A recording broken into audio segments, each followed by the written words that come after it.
Hello and welcome back to Tesla News. My name is Marian and I'm your host today.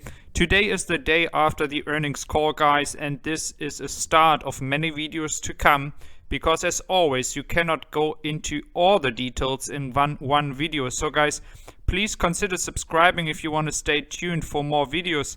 I will talk about today about the Model Y, and I will talk about the chip shortage and how Tesla was able to outsmart everyone out there. We will mention a few misunderstandings when it comes to the credits that Tesla is receiving, and of course as well misunderstanding when you look at the numbers that the cash on balance has declined. So if you do enjoy that, if you subscribe my channel, you give me support for my work, and I hope you follow me for my daily updates now. And let's start into the first major topic here, because it is an outlook into the future. And it is proven again, Tesla CEO Elon Musk has mentioned that many times, that the Model Y will be the major car. It will be the best-selling car of Tesla. But what he said is that he expects that in 2022, at the end of the year, the Model Y will be the best-selling car in the world. Guys, in the world. And right now that is the Toyota Corolla. And the Toyota Corolla is selling around 1.5 million cars per year. So if you're saying that he expects to reach the same level of 1.5 million Model Ys by 2022, then we have just witnessed one of the most major, advanced expectation that Tesla has just mentioned. Because if that is really happening, 1.5 million Model Ys, guys, that's a crazy number. So we will look into that, what this means for 2022, because it could mean that Tesla is actually going to be producing 2.5 million cars in 2022. So looking into the numbers, we do have some really nice things to look at. The margin increased. As I mentioned, you have to look for the margins. I mentioned that yesterday. So we saw an increase up to 26.5%.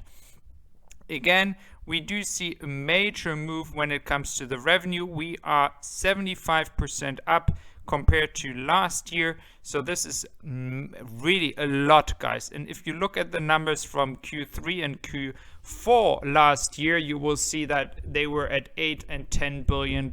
So again, we have to expect major increases in revenue throughout this year as we are further increasing revenue in China, and at the end or second half of the year we will see revenue coming from Giga Austin and Giga Berlin. To those two factories, they do expect production in the second half. So we do see here that there are delays in Giga Berlin. They didn't went straight into it, but it looks like they do expect certain delays. So now they say second half of the year, and Giga Austin the same. But again, I think they have moved now the machinery or the equipment inside, as we all saw from Giga Austin, and thanks to Jeff Roberts for the content. So it makes a lot of sense to expect that the Model Y production will start before the building is entirely finished. So I do expect that to happen if they want to start in second half of the year. Here you see again the numbers that we have. It is 180,000. We do have here the numbers again, Model S and Model X at 0, and do expect that to change, of course, in the second quarter. So we do have here some really, really nice numbers when it comes to the total numbers of the 3 and the Y that I just mentioned. So if the Y is really be expected to be the best-selling car in the world in 2022, then we can really see Tesla producing around 2.5 million. And when we reach, or if we reach 1 million in this year, as I do expect Tesla to do, that would be a major 100% gain in deliveries to 2020. And despite still having the coronavirus, that would be ridiculous. And again, in 2022, when I hope the economies worldwide will kind of get out of the coronavirus, everything is going to go normal again. in 2022 reaching around 2.5 million would be insane, guys. I mean, we are not a startup anymore. This is a big company, growing by almost 100% per year. So 1.5 million Model Ys. That would least, we still have the Cybertruck, the Semi, the Model 3 still being produced next year. So we can expect that to total in 1 million if Cybertruck ramp up is really happening fast, because we do know that there's a lot of demand, a lot of orders. So again, really good to see. And here you see the current installed capacity in California. So we are sitting at 600,000 cars, Model S and Model X for 100K per year, Model 3 and Model Y at 500K, and Shanghai Model 3, Model Y 450K. That is totaling to 1,050,000. That is the capacity, and they have stated as well that the capacity in Fremont is reaching maximum. So this shows that the Model Y ramp up is happening really well in Fremont, and it is perfect timing, guys, to have as well the Giga Austin getting ready, because that means they can produce more Model Ys in Giga Austin.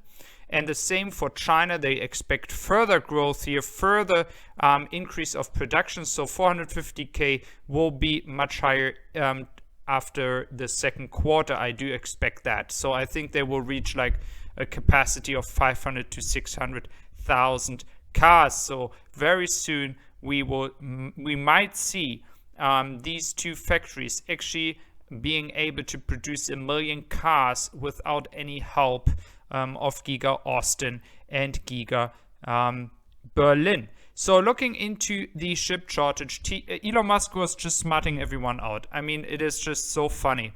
So he said in the call that he actually, when you kind of translate his complicated language, he said that he outsmarted pretty much everyone because he knew that this chip shortage is going to happen. He got into new suppliers and ordered everything that they could get from these new suppliers. So that was the only way that Tesla was able to kind of get away and produce so many cars. And this is just insane how smart he's moving, how fast they are moving. And I mean, it is Elon, guys. And what are we expecting here? Going into the last part, it is the credits, guys. And as always, every single quarter, it is a repeatable habit of haters, critics out there. Well, if you deduct the credits, if you deduct the profit Tesla did with Bitcoin, well, they didn't do any profit. Well, at the end of the day, all of these haters are always saying, well, the credits are going to go away at some point because all the major car companies are going to go EV, and then they don't have to buy the credits anymore, guys. But the fun thing is, guys, why are the credits still increasing substantially? I don't get it. I mean, honestly, if they are so great, if VW is so great, if Ford is so great, I mean, they still need to buy those credits, guys. They are so far away from Tesla. And VW bought credits in China from Tesla because they are not producing enough EVs. So again, you see, if these old car companies would really challenge Tesla, these credits would decline, guys. And again, these credits will not have any impact anymore. It is 5% of the total revenue. It's pretty much nothing. And if we do expect further growth in revenue, and I just mentioned the Model Y example here, what are you expecting in 2022? In 2022, if we have twice as many cars being produced with Giga Austin, Giga Berlin ramping up here. I mean, honestly, guys, this is just a moment right now where you could deduct these numbers and they would have a loss. But next year, guys, or maybe already at the end of this year, it would not matter anymore. But again, it is just an excuse to find something bad about how Tesla is working and how they are growing. Again, guys, I hope you did enjoy my video and I hope you like my analysis, and don't forget to subscribe and support me, and I hope to see you back very soon for my next video, guys. Take care.